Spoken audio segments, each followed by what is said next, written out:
而家係最緊張嘅時刻啦。Anna， 聽講今晚有好多 after party， 我哋唔好阻大家時間。好啦，第43屆香港電影金像獎最佳電影得獎電影係《九龍城寨之圍城》，監製莊晴、葉偉信。《九龍城寨之圍城》監製莊晴、葉偉信，由環亞電影製作有限公司、無限動力實驗有限公司、天下一電影製作有限公司、銀都機構有限公司、聯瑞上海影業有限公司、浙江橫店影業有限公司出品。希望所有團隊我哋一齊上嚟接受呢個獎。所有。恭喜！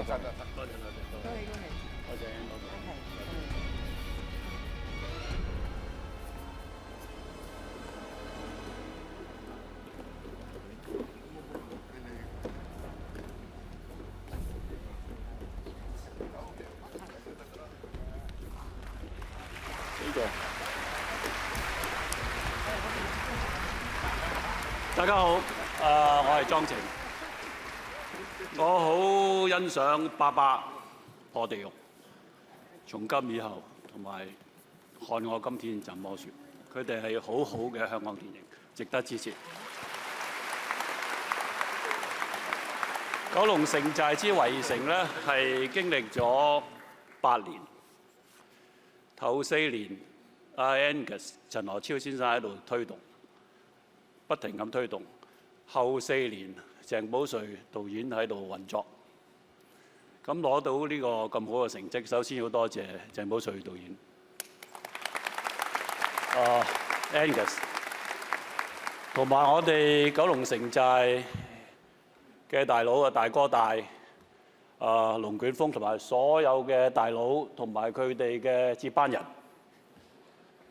咁好多謝葉偉信導演，多謝林琳、Kenny， 同埋我哋嘅金像團隊，每一位台前幕後嘅工作人員。多謝環亞無限動力、天下一銀都同埋以聯瑞為首嘅內地出品公司。多謝 MCL。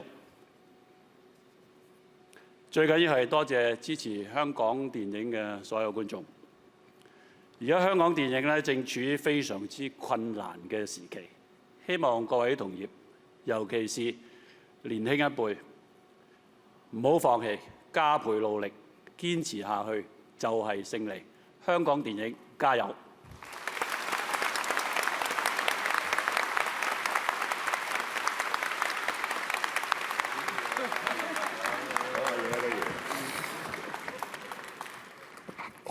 好啦，咁講兩句啦嚇。我希望以後嘅香港電影金像獎唔係淨係睇 Anora 見到新人，係以後所有新人就你哋去帶領我哋香港電影走出另外一步出嚟。呢個我最想講嘅問題。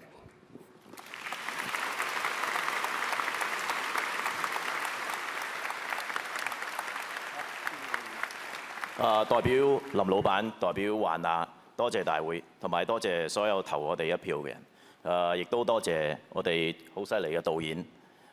多謝莊晴，多謝 Angus 嘅堅持，同埋多謝所有台前幕後所有付出過。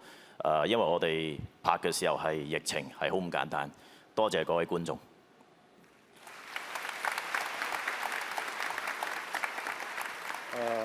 多謝大會。多謝大家，同埋多謝喺舊年5月1號之後開始睇翻香港電影，同埋追翻香港演員嘅一班觀眾同埋寨民。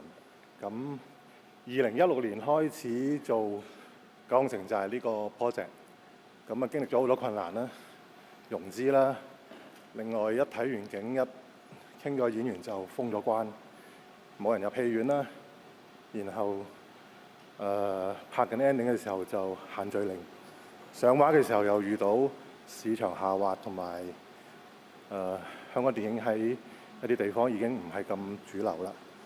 咁喺最艱難嘅時候，大家頂住就捱咗過去啦。咁就多謝香港電影俾到我哋嘅力量啦。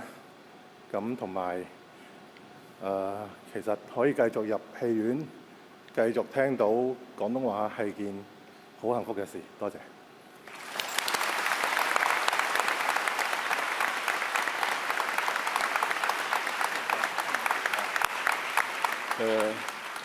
今年都係銀都75週年，銀都希望繼續為香港電影加油，盡自己一份力。多謝。多謝大家，香港電影加油！我想補充一句，因為今日多謝咗好多幕後嘅人，其實我好想多謝幕前一班演員。拍動作片真係唔容易，佢哋每日好辛苦、好攰咁樣翻屋企，第二朝又精神奕奕咁樣嚟再拍。大家知道鄭生啲通告係點樣㗎啦，係咪？咁所以亦都當知道呢個提名嘅時候，我發咗個信息俾莊生，我講咗我一定要睇台上面，希望有咁嘅機會多謝佢。佢係第一個支持我哋嘅人，係相信呢件事嘅人。我計一計莊生嗰個監製費，我哋都幾着數，做咗8年。好多謝你，莊生，多謝。同埋想講句私人嘢，我想多謝我個女，因為有咗我個女之後，我先至咁勤力做嘢。多謝。